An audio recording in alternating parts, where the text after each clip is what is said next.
Feeling is the Secret by Neville Goddard. Chapter 2. Sleep. Sleep, the life that occupies one third of our stay on earth, is the natural door into the subconscious. So it is with sleep that we are now concerned. The conscious two-thirds of our life on earth is measured by the degree of attention we give sleep. Our understanding of and delight in what sleep has to bestow will cause us, night after night, to set out for it as though we were keeping an appointment with a lover. In a dream, in a vision of the night, when deep sleep falleth upon men, in slumbering upon the bed, then he opened the ears of men and sealeth their instruction. It is in sleep and in prayer, a state akin to sleep, that man enters the subconscious to make his impressions and receive his instructions. In these states, the conscious and subconscious are creatively joined. The male and female become one flesh. Sleep is the time when the male or conscious mind turns from the world of sense to seek its lover or subconscious self. The subconscious, unlike the woman of the world, who marries her husband to change him, has no desire to change the conscious, waking state, but love it as it is and faithfully reproduces its likeness in the outer world of form. The conditions and events of your life are your children, formed from the molds of your subconscious impressions in sleep. They are made in the image and likeness of your innermost feeling, that they may reveal you to yourself. As in heaven, so on earth. As in the subconscious, so on earth. Whatever you have in consciousness as you go to sleep is the measure of your expression in the waking two-thirds of your life on earth. Nothing stops you from realizing your objective, save your failure to feel that you are already that which you wish to be, or that you are already in possession of the things sought. Your subconscious gives form to your desires only when you feel your wish fulfilled. The unconsciousness of sleep is the normal state of the subconscious, because all things come from within yourself, and your conception of yourself determines that which comes. You should always feel the wish fulfilled before you drop off to sleep. You never draw out of the deep of yourself that which you want. You always draw that which you are, and you are that which you feel yourself to be, as well as that which you feel as true of others.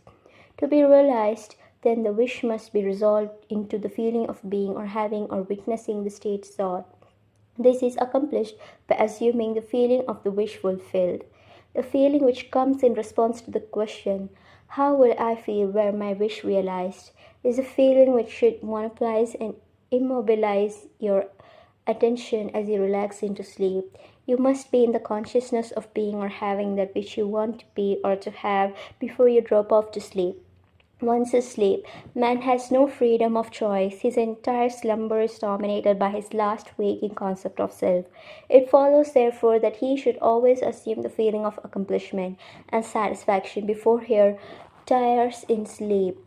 Come before me with singing and thanksgiving. Enter into his gates with thanksgiving, and into his courts with praise. Your mood prior to sleep defines your state of consciousness as you enter into the presence of your everlasting lover, the subconscious. She sees you exactly as you feel yourself to be. If, as you prepare for sleep, you assume and maintain the consciousness of success by feeling, I am successful, you must be successful. Lie flat on your back with your head on a level with your body.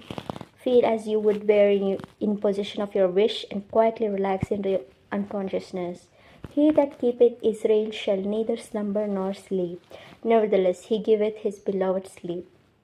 The subconscious never sleeps. Sleep is the door through which the conscious, waking mind passes to creatively join to the subconscious. Sleep conceals the creative act, while the objective world reveals it. In sleep, man impresses the subconscious with his conception of himself.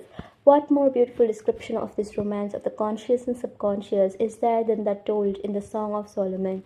By night on my bed I sought him whom my soul loveth. I found him whom my soul loveth. I held him, and I not let him go, until I had brought him into my mother's house, and into the chamber of her that conceived me. Preparing to sleep, you feel yourself into the state of the answered wish, and then relax into unconsciousness. Your realized wish is he whom you seek. By night on your bed, you seek the feeling of the wish fulfilled, that you may take it with you into the chamber of her that conceived you, into sleep or the subconscious which gave you form, that this wish also may be given expression. This is the way to discover and conduct your wishes into the subconscious. Feel yourself in the state of the realized wish and quietly drop off to sleep. Night after night, you should assume the feeling of being, having, and witnessing that which you seek to be, possess, and see manifested. Never go to sleep feeling discouraged or dissatisfied. Never sleep in the consciousness of failure. Your subconscious, whose natural state is sleep, sees you as you believe yourself to be, and whether it to be good, bad, or indifferent, the subconscious will faithfully embody your belief. As you feel, so do you impress her, and she, the perfect lover, gives form to these impressions and outpicture them as the children of her beloved. Thou art all fair, my love, there is no spot in thee, is the attitude of mind to adopt before dropping off to sleep. Disregard appearances and feel things are as you wish them to be.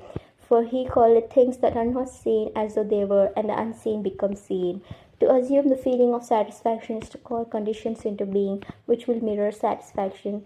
Signs follow, they do not precede. Proof that you are will follow the consciousness that you are. It will not precede it. You are an eternal dreamer, dreaming non-eternal dreams. Your dreams take form as you assume the feeling of their reality. Do not limit yourself to the past, knowing that nothing is impossible to consciousness.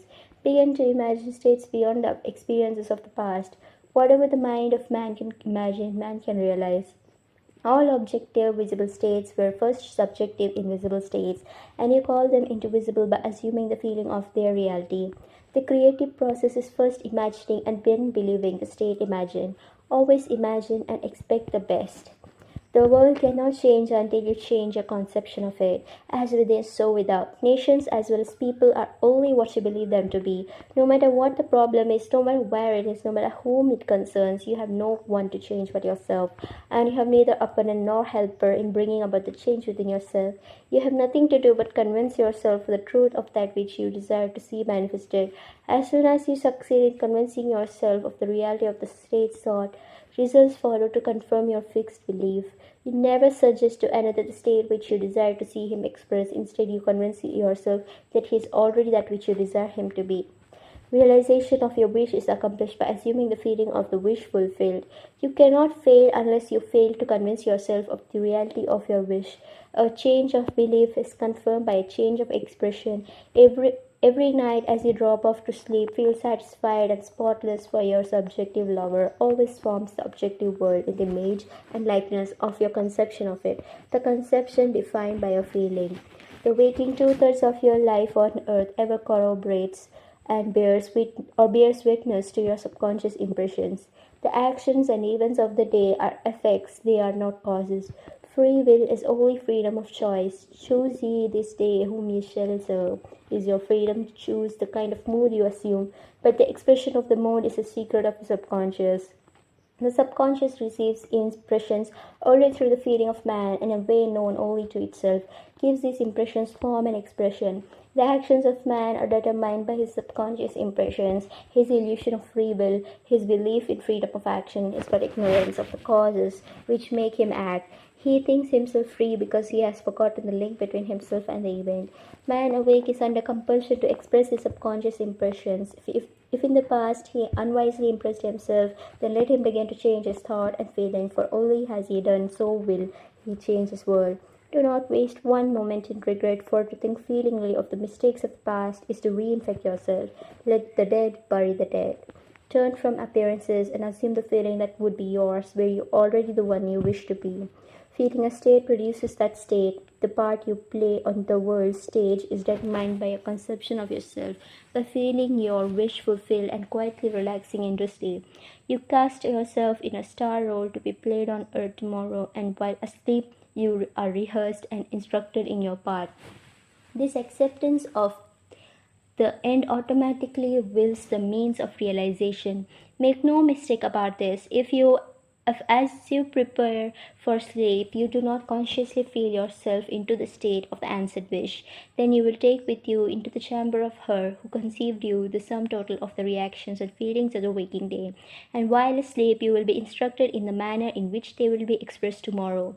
You will rise believing that you are free agent, not realizing that every action and event of the day is predetermined by a concept of self as you feel asleep. Your only freedom then is your freedom of reaction. You're free to choose how you feel and react to the day's drama, but the drama, the actions, the events, and the circumstances of the day have already been determined.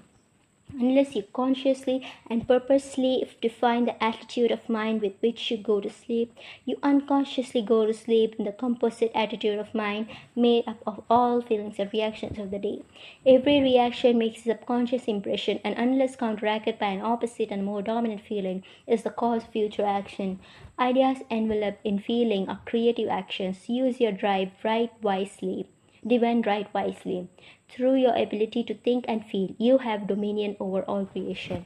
While you are awake, you are a gardener selecting seeds for your garden, but except a corn of wheat fall into the ground and die, it abideth alone, but if it die, it bringeth forth much fruit.